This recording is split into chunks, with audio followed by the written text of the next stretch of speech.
c5 takes space in the center and attacks the d4 pawn. If white captures the c5 pawn, then black can reply with bishop takes c3 plus, winning the exchange. This protects the attacked pawn. This threatens to capture a pawn and win material after the follow-up trades. This protects an underdefended pawn that is under attack. Castling kingside tends to be safer than queenside because the king is further from the center. Castling to the same side of the board is a more cautious approach. This activates the bishop by developing it off of its starting square. The bishop is kicked by a pawn and must now move or be captured. This creates a counter threat against the bishop, as opposed to retreating. Textbook play so far. A clear recapture. Solid. Continuing with standard opening theory, this is the only good move. A straightforward recapture. Black can win a pawn using a fork with the right follow-up.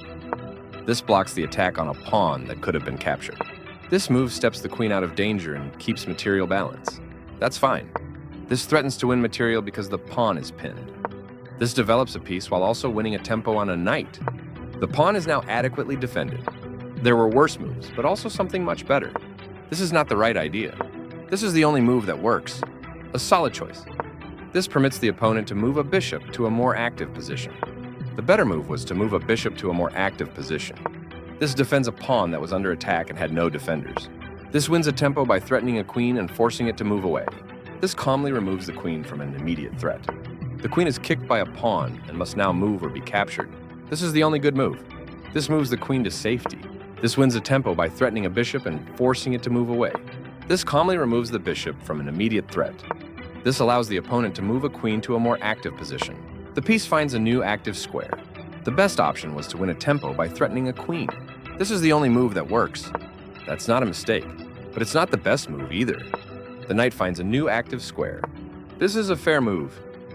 White activates the last piece, bringing all pieces into play. This loses material. The better move was to attack the rook with a pawn. There were worse moves, but also something much better. This defends the attacked pawn. That's fine. That was a free rook. The pawn is now passed because it can no longer be challenged by pawns as it tries to promote. White can win material through a fork with the right follow-up from here. This evades the check from the queen. White will be winning material with that fork. This steps away from the checking queen. Taking that pawn will win material at the end of the line. This move puts the queen on a safer square. This evades the check from the queen. This calmly removes the pawn from an immediate threat. Right on target. Very strong play. This mobilizes the knight, allowing it to control more of the board. One of the best moves. White places a rook on the queening square to shut down the threat.